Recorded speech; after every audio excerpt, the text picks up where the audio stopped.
Hi, my name is Gia Hamilton, and thank you for joining me for Live Your Purpose Artfully, a video series that looks at creatives and innovators who are living, working, and visiting the city of New Orleans.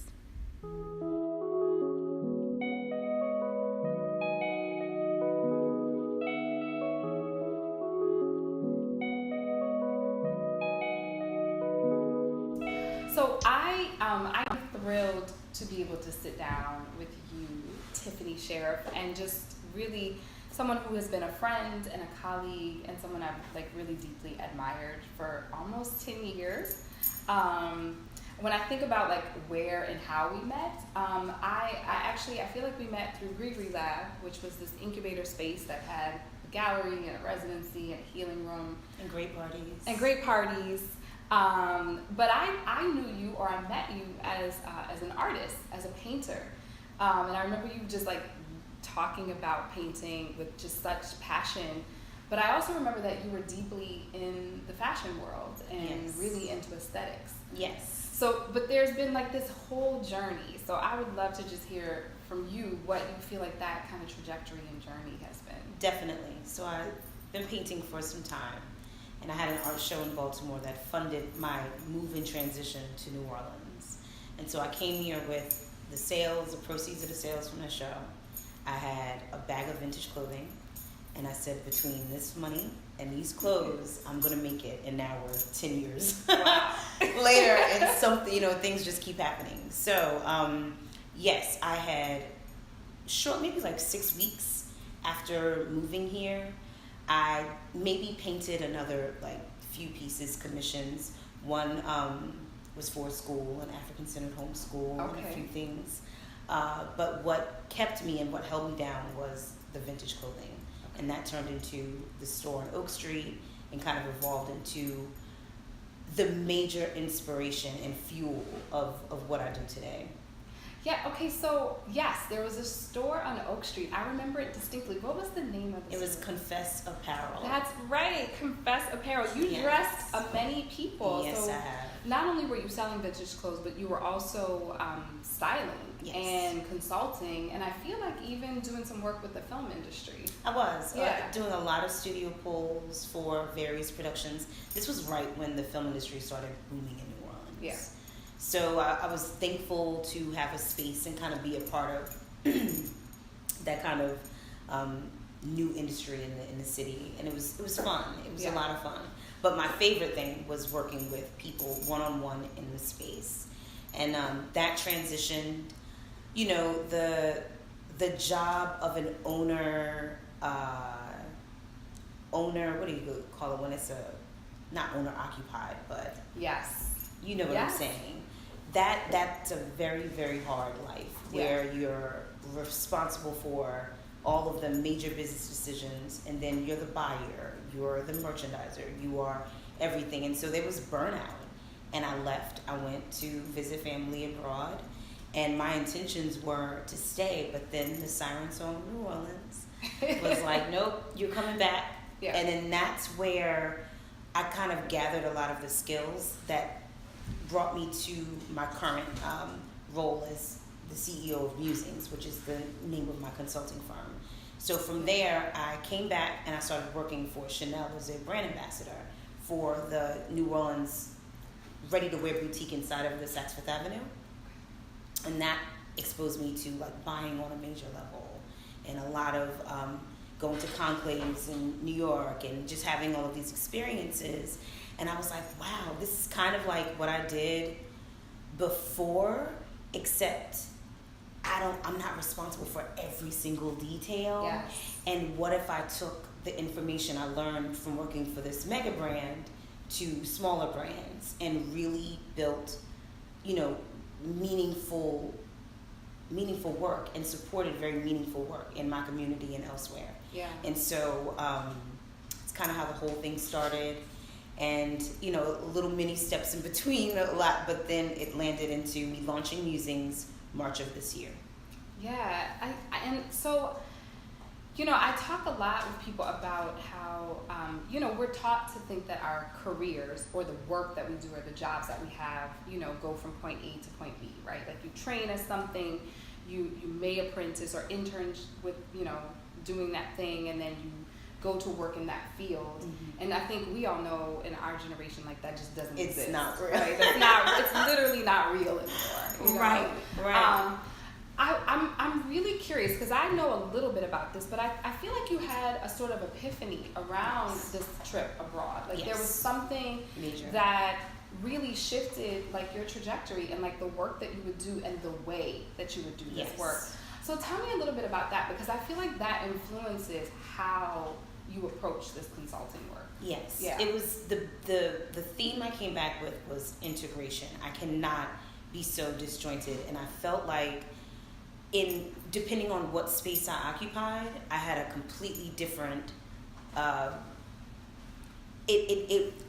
wasn't fully embodied in each of those spaces, and I felt like people knew me for a very specific thing, and that was okay, but I always longed for the other part of myself. So case in point, I was doing branding work for a boutique on St. Charles, and this is after I came back and I started giving readings professionally. And so, and that's another, we'll get to that. It's just so many little parts.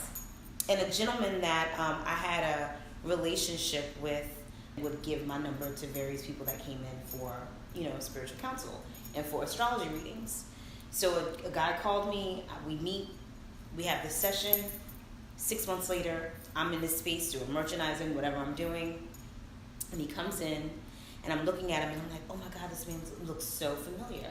And he's like, don't you remember me? And I'm like, no, I have no clue. He was like, you don't do anything else other than this? I said, no. Like, what else? And he left, and I was like, oh my God. There's like a whole nother, like, I felt like my ancestors were looking at me like, child, you gotta, like, what are we doing here? Get it together. Literally, like, get it together. Yes. You know, because you are all of these things. And it's not like, you know, there are many clients I see for just branding work, many clients I see for just styling work, and then some I just see for spiritual work. But when they overlap, it's a beautiful thing for me. And even when I'm just working with you in one space, you still know and honor the other things that I represent. Right. And that's so important to me. Absolutely. Yeah. And so, you know, I feel like the branding work and the stylist work, one might say, go together or are connected in a way that maybe makes sense in the professional world. How are you able to bridge that gap to the spiritual world, right? At a time when I think, you know, lifestyle businesses are, you know, flourishing and people are able to kind of really pull together and call, like, their passions. Yes. How have you been able to, like, not just legitimize, but really share with people how important, like, the spiritual work is as well? Yes, my big kind of motto was, like, set your inner compass, right? And I feel like that is one of the best tools to do that, is just figure out what is your path, what do you want? And it's interesting because I don't get readings often. Mm-hmm. I feel like it's something that it should kind of get you in the right lane, if you will, but then you ride it out and you have to trust it. And I feel like a lot of it is like the second guessing, and so there's a lot of affirming going on, and that's fine and that's safe. And I feel like that's where it assuages some of the self-doubt that arises on this winding professional path that many of us are on. But you have to trust that that is the road you're on. Very few roads go like that, as we just said, you know? And if when you start to feel a little like, well, is this right? This isn't feeling right. I want just an extra boost of courage to make these bold steps that I know are necessary for my happiness and my fulfillment. And so that's where, you know, the ancestors just kind of give you a little pat. They send little messengers to say, honey, you're fine, you know, and then you keep going. Or, you know how to change this. You know exactly. You feel that. And I think a lot of the work is, that's the lane I occupy, and the mandate that's on my life when it comes to spiritual work is to help people tap into themselves. Yeah. Trust their own discernment and move in authority and courage. That's so important. And I feel like that's what separates successful businesses from is just the person being bold enough to say, this is how I do it and this is what I'm doing, and that's it. Yeah. And then, you know, it's not a matter of, oh, well, is the money, you know, validating my decision, or is everybody like applauding for me over here? It's not about that. It's about, this is my purpose. It's about living a purpose-filled life. Yeah, absolutely. What would you say now that the brick and mortar isn't necessarily like the basis of this business, right? I know you do work in spaces. Yes, I feel the same way. I feel the same way. Yeah, I can. But what would you say are like some of the current challenges for you in doing this work and really helping people to kind of solidify what this means or could mean in their lives? Challenge for me would be, I find that in the spiritual realm, people, my hope, as I just said, would be for people to embrace themselves and learn how to discern the symbols and signs around themselves to move in that confidence. We just finished. And I find that there are some folks that just like readings, and that is a hard thing for me to navigate. And for me to, because I'm big on assignments, I'm big on when someone contacts me and they're opening themselves up to the work I do, you know, to be available and to, you know, show up. Yet it's difficult when I want to, it's like, just trust yourself sometimes, you know? But honestly, there are very few challenges with this newest iteration. Yeah. I find that every single meeting is just, it's just like breadcrumbs every single day, you know, showing me signs of like, you know, what I needed to fuel myself, where my insecurities lie in that moment. And so in the counsel and the work I do with others, it's just refining and sharpening me. And I'm very thankful for that. You know, getting to various spaces has been kind of, I would say that, because I have clients in New York, I have clients in LA, I have people, you know, all over the place, and I'm trying to divide my time in a comfortable, good rhythm. And so that being a mother also, you know, that's a whole nother thing. You just segued right into the mama conversation. Yeah, which is that, like, in addition to like doing this purpose-filled work, you know, you're a mother, and that's a part of your work and your life. And so how do you, I mean, I know we talk about this all the time in women's circles, but I don't think we talk about it quite enough. Like, how do you balance? Community. Yeah. Like Team Aria. Yeah. That's the only way. Yeah. Anything I'm doing would be possible. Yeah. Like, I cannot even take credit for that. And then I think acknowledging that we all have distinct and important roles in her life, and learning to let go. And that's always been, I'm not a possessive lover. My Venus is in Aquarius, so I'm real like, whatever you need, baby, like, it's all good, you know? And so it was very easy for me to release her to these spaces of love and care, though they may be different brands of love and care than I offer her. But then also just her carrying the spirit that she has, and being the type of person that she is, has made it very easy for me to be who I am. Yeah. And I've felt that from the time she was in utero. You know, we've always had this very like comfortable relationship. Like, we just always supported each other. And she's like, you do you, I'm gonna do me, you know. And it just always we'll come together. Me too. It's okay, you know. And so it's her. It's that particular relationship. So the specific nature of that relationship that has made my journey easier, I should say.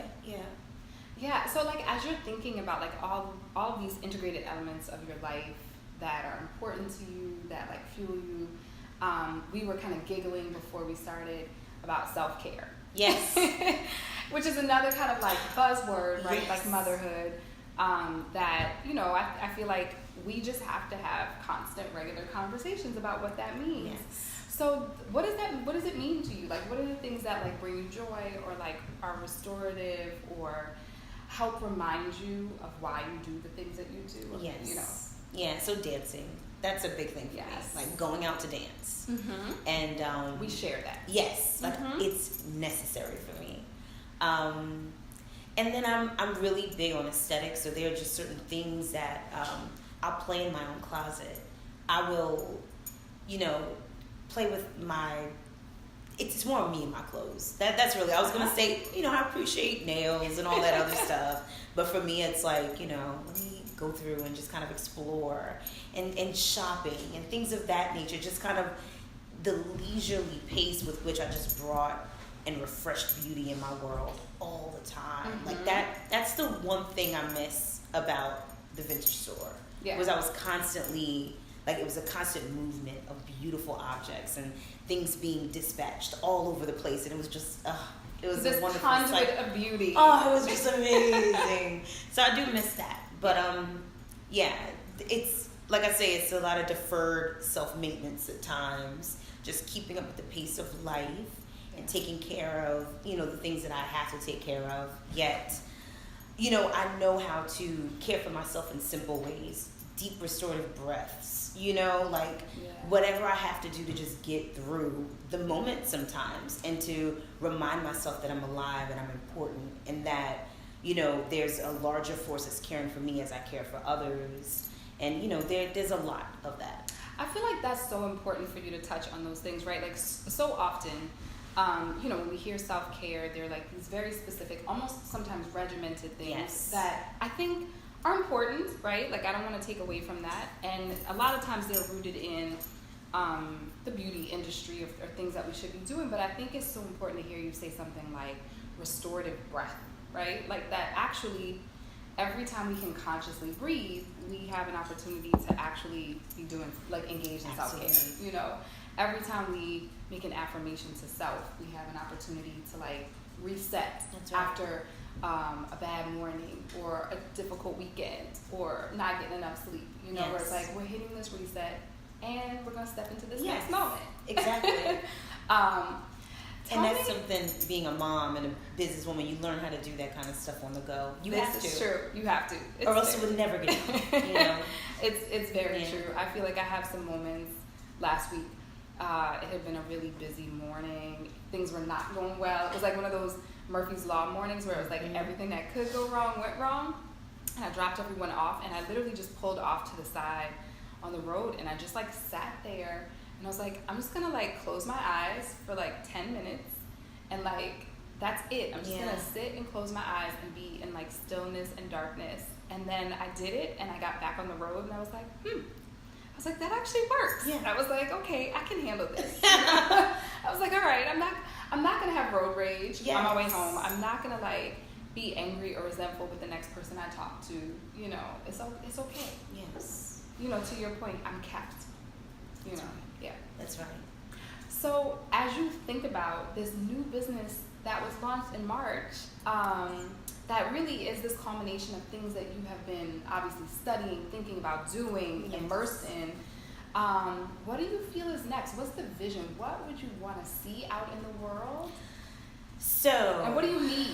Yes. So a part of the integration part of what Musings is based on and what I assist other creatives and business people in doing is taking a holistic approach to their success and to marketing, even down to, you want to have an event. Well, what is astrologically like an auspicious day for your event? Yeah. How will the energy flow a little easier for you? And then we can get down to the, you know, as an event designer, I can now do the managerial things and make sure all of the ducks are in a row. So it's saying that there's acknowledging the fact that there are many factors to success, and to remove ourselves from our businesses and say, look, that's an island in and of itself, and my life can be in shambles over here, is not the way to go. And I've had too many really great, I've seen too many great creatives and too many wonderful people with wonderful voices fall victim to their own self-undoing, you know? Yeah, absolutely. And that's so sad. And for me, I'm all about like figuring that out. So I would like to spend more time in West Africa, and specifically there's this whole the alchemy of aesthetics, right? The way aesthetics can transform us. I've always worked with crystals. My father was a rock hound. That's literally how I was conceived. He met my mother through my grandmother's bead shop in New York, And that's how they met. So he was always dealing in crystals, always dealing in African art. And my hope is to take a film crew to Guinea and start documenting the crystals I buy when I'm abroad and some of the mining practices. And so the way I see the brand of Musings happening is we have the consulting, which is already in effect. But I also want a product line, if you will, that includes like powerful totems and powerful crystals. And not only that, but directly related to the source from which they come, you know? Absolutely. And I've noticed that a lot of the crystals I buy, so I get like garnets in Mali and things of that nature. When you look it up online, they're coming from Thailand, they're coming from China, and they will market them as Mali garnets because these people are coming, mining, taking them back home, and then distributing. And when you go to major gem and mine shows or gym shows, there are very few there's like little representation from the west coast of Africa, and yet it's such a mineral rich space. And every time I go, it's always these like small independents that kind of bring things, you know, based on my father's reputation and mine now, because I've been and I've engaged in this a few times. So that's the end goal. When I say like my 10-year goal, I would like to own mines. And have like sustainable practices and build economies in these areas that I've now met people and I've had a chance to work with them. And so that is the greater, just spreading the power of, you know, the metaphysical power in these crystals, the power that their beauty holds in and of itself. And I feel like there's very little representation. Yeah. And so I guess my last question is like, what do you need? You know, like if you were speaking to, I don't know, a wonderful, amazing benefactor, which there are some out there. Mm-hmm. What are some of the things that you need to do this work? The money.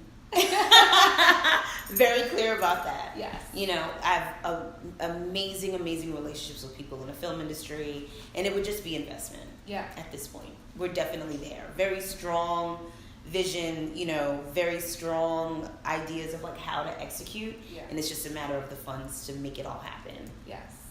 Yeah. Well, I am very excited. It was great to be able to put out your event in our last newsletter. Yes. What do you have coming up? So every season, there's always a workshop. Okay. And so we'll do the Winter Solstice workshop. Okay. And that will be the 21st of December. Okay. I'm excited about that one. So yes, just you will see me at that one. Yes, I'm very excited. And so if anyone wanted to find out more about Musings, what's the best way for them to do that? Visit our website, firmmusings.com. Also on Instagram, firmmusings. That'd be the best way. Excellent. Yes. I'm so happy I got to see you. Me too. This was wonderful. Thank you so much for having me. Thank you. Yeah.